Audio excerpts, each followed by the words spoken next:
I'd like to begin where Rabbi Kay left off. Our Haftarah describes Ezekiel's terrible and terrifying prophecy about Gog of Magog, the ruthless enemy of Israel. God says, on that day, the day when Gog attacks the land of Israel, the heat of my rage, God says, will boil over.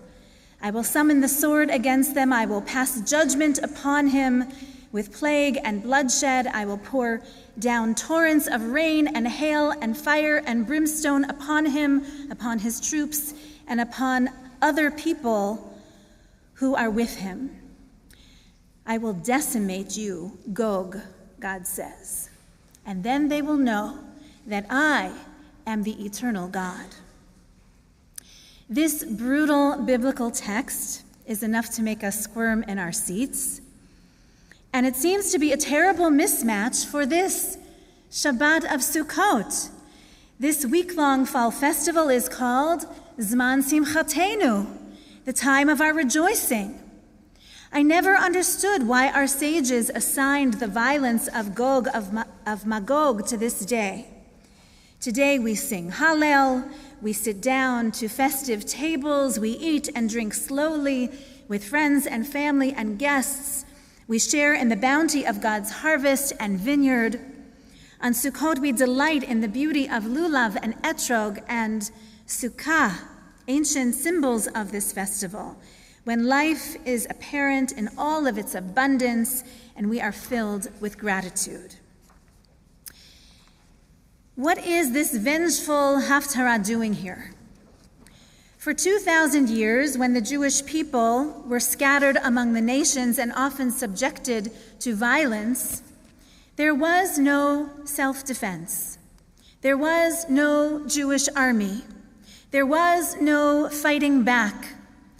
There was only surviving it as best we could, picking up the pieces as best we could, moving on as best we could. And our ancestors could only fantasize about the downfall of their enemies by reading texts like this, by reading Ezekiel and praying for the day when God would intervene in human history and bring justice to a cruel world. Today, thank God, after 2 millennia, the Jewish people has an army once again, and we can defend ourselves. And Jewish blood is no longer cheap. But how do we ensure that just wars are fought justly? Questions about warcraft and the ethics of war were for Maimonides, the 12th century legal authority, only theoretical. He could only dream of the day when the Jewish people would one day reclaim their place in their ancestral homeland and take up the responsibility of military defense. These questions are all too real now. From the day after Israel declared itself a state in 1948, and Israel was attacked by its enemies, until this very day in the shadow of October 7th, we have had to grapple with the countless questions which arise when trying to fight a just war justly. So here's just one of those many questions. It's a relatively simple question for those of us who are not on the front lines of battle, but nevertheless, we are affected by the battle. And so this question is ours too. I hadn't heard the news on Thursday morning, not until we were leaving the sanctuary after our Yom Tov service on our way to make Kiddush in the Sukkah, as we will shortly. Someone came up to me and whispered in my ear, "They think they got him. They believe Sinwar is dead." There was no announcement in the microphone, no burst of joyful dance or song, but I could see the whispers like a wave over the congregation as we went quietly about eating our bagels and honey cake and sweet wine in honor of the holiday, our time of rejoicing. There was a palpable sense of relief, a collective sigh. And yes, there were also some quiet smiles. And it is that smile that I want to speak about today. Is it only natural to rejoice at the downfall of our enemy? Is it required? Is it forbidden? Is it permitted? Our tradition, it won't surprise you, has a lot to say on the matter. And it's an important question. I believe it gets to the heart of what it means to be a human being. Over the course of these last number of weeks, Israel has swiftly and skillfully assassinated the top tier of leadership of Hezbollah and Hamas in order to give Israelis and Gazans and Lebanese alike a chance at peace and security free from the clutches of terror. Make no mistake, these men had the blood of tens of thousands of innocents on their hands. From suicide bombings on buses and cafes in Israel, to attacks against U.S. Marine barracks in Beirut, to using their own people as human shields, they were directly responsible for decades of unspeakable violence, including the murder, rape, torture, and kidnappings of October 7th. The classical biblical text on the matter is found in the book of Proverbs, chapter 24, and again highlighted in Pirkei Avot, made even more popular by Rabbi Shmuel the Younger. There it is written, "Rejoice not when your enemy falls, and let your heart not be glad when he stumbles." The answer seems to be very clear. Al tismach, do not rejoice when your enemy falls, even during Zman Simchatenu, the time of your rejoicing during Sukkot. Throughout the high holidays, we read from our Machzor, God, it is not the death of sinners you seek, but that they should turn from their ways and live. Until the last day you wait for them, welcoming them as they turn towards you. We are taught in the early verses of Genesis that every human being, even the wicked, is created in the image of God, and therefore capable of changing for the good. This point is driven home by one of the few women scholars of the Talmud, who is named Bruria. Her name means clarity. Her husband, Rabbi Meir, was an early rabbinic sage of the 2nd century. His name means illumination. Rabbi Meir and Bruria, light and clarity, were a rabbinic power couple. They learned from one another and made each other better. The Talmud records the following scene. There were gangsters in their neighborhood, and they tormented Rabbi Meir. They brought him nothing but trouble and sorrow, and so Rabbi Meir prayed for God to have mercy on them so that they would die. Bruria overheard this prayer and questioned her husband. What is your logic? On what basis do you pray for the death of these wicked ones? Do you base yourself on the verse from Psalms, let sins cease from the land, which you interpret to mean that the world would be better if the wicked were destroyed? But husband, look carefully, it is written there, let sinners cease. No, not let sinners cease, let sins cease. Therefore, we should pray for an end to their evil ways, not for the demise of the transgressors themselves. Bruria continues, there will never be an end to evil in this world, but we can pray to God to help evildoers turn from their ways and repent, and then at least that particular wickedness will be no more, as they will have transformed themselves.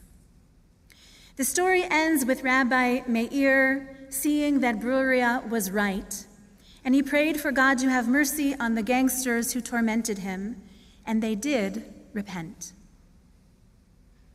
So far, it seems straightforward, right? Al tismach. Proverbs calls for neutrality. Do not rejoice over your enemy's fall. Bruria goes one step further and teaches that we should proactively pray for the end of an enemy's wicked and dangerous ways so that they will live well, maybe even to be contributing members of society. But if we drill down on the question, we will find a counterpoint. Another point of view. The fictitious arch-enemy of the Jews of Persia, the one we boo at Purim time, you know his name. It was? Yes. He called for the extinction of the Jewish people and actively planned to see it through. When the story flips on him and Haman is brought low in the eyes of King Ahasuerus, the rabbis of the Talmud swoop in with midrashic fantasy. The Talmud records rabbinic imagination at work. And again, this is a way of letting off a little steam at a time when we could not defend ourselves. All we could do was fantasize about our enemy's fall. The rabbis imagined that Haman is now forced to be a servant to Mordechai the Jew, and this is humiliating. Haman has to cut Mordechai's hair and dress him in royal garments, and when it comes time for Mordechai to mount the king's royal steed, which Haman had hoped would be his, the horse is so tall, and Mordechai is so weak from fasting, that Mordechai asks Haman, would you please get down on the ground on all fours so that I can step on your back and rise up to mount the horse? And this is where the rabbis are really having some fun now, as Mordechai is stepping on the neck of Haman. Wicked Haman goes on to engage Mordechai in the very question we are asking today. Haman, who seems to know the biblical book of Proverbs, asks Mordechai, isn't it written in your holy book, do not rejoice at the fall of your enemy? And Mordechai answers him swiftly, yes, that is written, but that verse does not apply to the likes of you. It seems that according to this Talmudic tale, there are some villains so far gone that it is clear they will never change their ways. And we shouldn't waste our breath praying for them. They simply need to be stopped. And not only that, but we are permitted to rejoice at their downfall.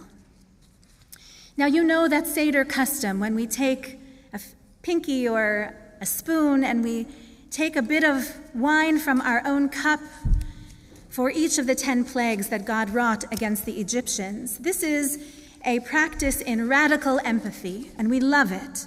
Wine is the symbol of joy, and our joy is diminished at the sight of God's creation when it is destroyed, even when the creations were the taskmasters who enslaved our ancestors. This Seder custom is also rooted in Talmudic discourse. In Tractate Sanhedrin, one version of the story, has the angels watching the scene as it unfolds at the Red Sea.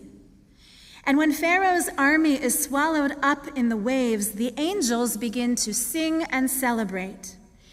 But God rebukes them, saying, the work of my hands is drowning in the sea, and you dare to sing?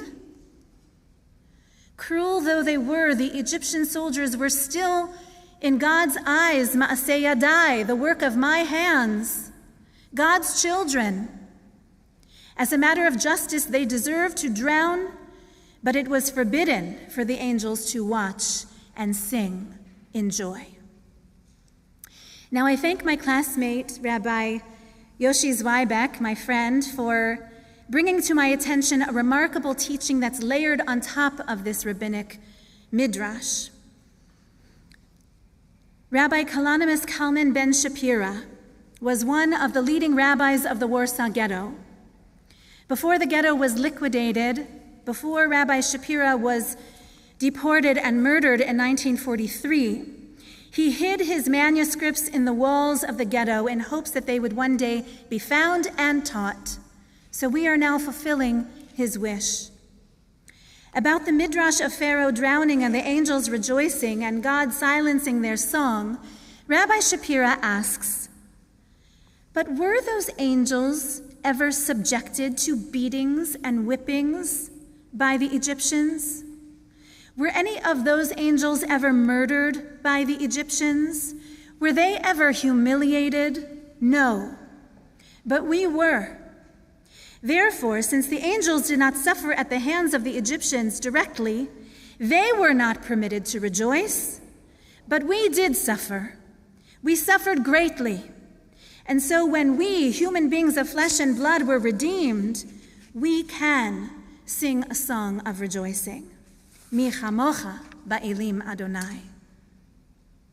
And Miriam, Rabbi Shapira continues, Miriam and the women, they took up timbrels and they sang and they danced in joy as their Egyptian taskmasters drowned in the sea. Rabbi Shapira's insight here is chilling and may be definitive for this moment we are in. He and his people personally suffered unimaginable crimes, unspeakable brutality. And he admits, we are not angels. We are only human. The angels have the privilege of only witnessing cruelty from the distant vantage point of heaven. Their suffering is only indirect, and so they must not rejoice. It is forbidden for them to rejoice at the downfall of the wicked. But it seems that the women and men who were direct victims of torture and terror, they are permitted to rejoice. Not required, by the way, that's important too. Not required to rejoice at their enemy's downfall, but permitted to do so. So let's sum up. If you are an angel, you are forbidden to rejoice at the fall of your enemy. According to Bruria, if you are a human being, while your enemy is alive, you should pray that they will change and turn towards peace. If they are coming to kill you, by the way, self-defense is required, but that's another sermon for another day. According to Rabbi Shapira, once your enemy is no longer alive, if you are among the human beings who has been directly affected by that enemy's cruelty, then you are permitted, not required, but permitted to rejoice. And I suppose each and every one of us has to determine if we are directly affected by the cruelty of the last year. And that will guide us to know whether or not we are among those who are permitted to rejoice. If we do not see ourselves among those directly affected, then we must not rejoice. In fact, we are forbidden. The final word in this debate goes to Rabbeinu Yonah. You can see the tension in the question and in the answers. Rabbi Yonah points to the importance of intention. According to him, there is a right way and a wrong way to rejoice over the fall of one's enemy. Such rejoicing should never be prompted by personal hatred, personal revenge, or personal satisfaction at seeing the demise of one's enemy.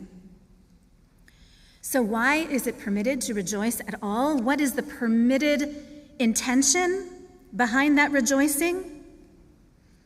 We should take no pleasure in seeing that video of Sinwar's final moments when the rookie soldiers in training stumbled upon him in Rafah.